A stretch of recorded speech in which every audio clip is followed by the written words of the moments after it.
बनारस। नमस्कार, मैं सुरेश प्रताप। मैं यहाँ BHU अस्पताल परिसर में आया हूँ। डॉक्टर ओम शंकर जो BHU में कार्डियोलॉजी विभाग में हेड हैं, यहाँ अनशन पर पिछले 3 दिन से बैठे हैं। आज चौथा दिन है इनके अनशन का। तबीयत जो है काफ़ी ख़राब हो गई है, कुछ वार्ड का मसला है, तो हम डॉक्टर साहब से ही बात करेंगे। आप डॉक्टर साहब, क्या है ये अनशन क्यों कर रहे हैं? आप लोग को पता होगा कि ये जो है सिर्फ कोई वार्ड का मसला नहीं है। सबसे पहले ये स्वास्थ्य के मौलिक अधिकार का मसला है। ये इस देश के सभी नागरिकों को स्वास्थ्य के मौलिक अधिकार मिले। केंद्र और राज्य सरकारें अपने बजट का 10% हिस्सा स्वास्थ्य के ऊपर खर्च करें। ये इस चुनाव का पक्ष और विपक्ष दोनों के लिए महत्वपूर्ण मुद्दा बने, जो कि अभी नहीं है। न तो पक्ष स्वीकार कर रहे हैं, न ही विपक्ष स्वीकार कर रहे हैं। और ये राष्ट्रीय स्तर की हमारी मांगे हैं, और जो आज लोकल स्तर पे जो हमारी मांगे हैं वो बनारस हिंदू यूनिवर्सिटी के लिए, जो अनशन के लिए आपको प्रेरित, वो भी अनशन से ही प्रेरित है, ये भी अनशन से प्रेरित है। क्योंकि इससे पहले भी मैं काशी में BHU से अलग एक एम्स की स्थापना की लगातार 15 सालों से डिमांड कर रहे हैं। और उसके लिए भी 3 बार आमरण अनशन किया है। स्वास्थ्य के मौलिक अधिकार के लिए, बजट बढ़ाने के लिए, उसी के स्वास्थ्य के मौलिक अधिकार और आम व्यक्ति के जीवन जीने के अधिकार के तहत ही बनारस हिंदू यूनिवर्सिटी के अंदर जो है उनके स्वास्थ्य के, हृदय रोगियों के स्वास्थ्य के मौलिक अधिकार और जीवन जीने के मौलिक अधिकार के साथ BHU के अपराधी चिकित्सा अधीक्षक के द्वारा खिलवाड़ किया जा रहा है। और उन्होंने जानबूझकर हृदय विभाग के, क्या आपकी मांग है? अभी मांग ये है कि सबसे पहले जो हृदय विभाग को जो निदेशक महोदय द्वारा आवंटित नए भवन में संपूर्ण 4था तल्ला और आधा 5वां तल्ला दिया गया है, उसको तुरंत प्रभाव से लागू किया जाए। जो चिकित्सा अधीक्षक एक अपराधी व्यक्ति है, ब्लड बैंक पे उनके विरुद्ध अपराध साबित हो चुका है, उसको तुरंत प्रभाव से हटाया जाए।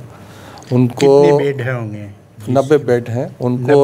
उनको सस्पेंड किया जाए और उनके विरुद्ध जो है SIT की जांच गठित की जाए कि और ये नए मेडिकल सुपरिटेंडेंट आते उन्होंने कितने भ्रष्टाचार किए, क्योंकि उन्होंने संस्थान के जो है निजीकरण कई हिस्सों के किए हैं, जिसमें कि आपका ब्लड इन्वेस्टिगेशन का जो यूनिट है, जो यहाँ के कब से हैं वो मेडिकल सुपरिटेंडेंट? वो सबसे पहले 16 में बने थे, तब मैंने इनके भ्रष्टाचार को उजागर किया था। फिर ये ब्लड बैंक से भी हटाए गए थे और मेडिकल सुपरिटेंडेंट से भी हटाए गए थे। फिर ये अपने भ्रष्टाचार की बल से फिर से मेडिकल सुपरिटेंडेंट बन गए।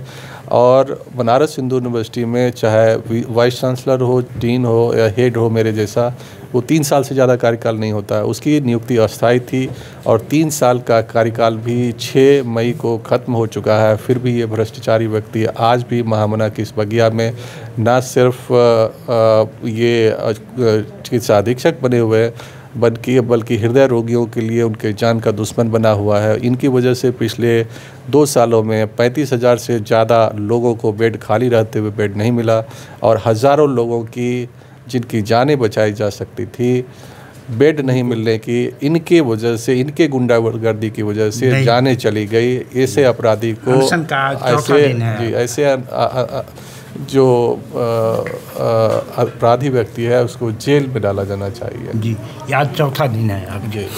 तो ये हैं डॉक्टर प्रोफेसर ओम शंकर, और ये आज चौथा दिन है इनके अनशन का।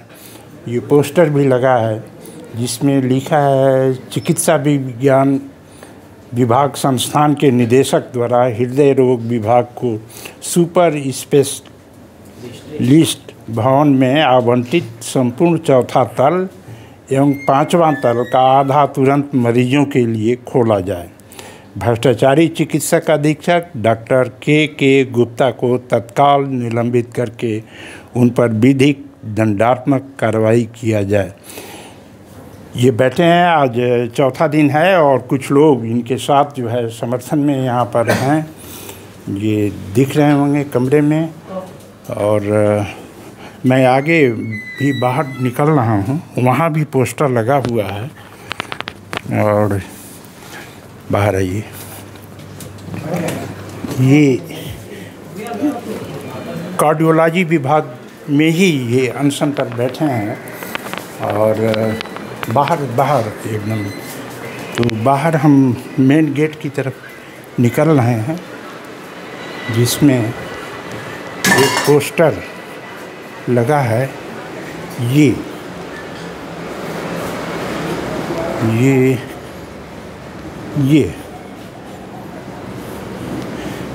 ये पोस्टर है, जिसमें अनशन पर उनकी तस्वीर भी है, डॉक्टर साहब की।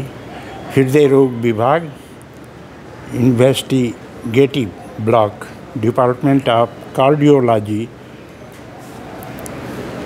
तो बनारस से मैं सुरेश प्रताप।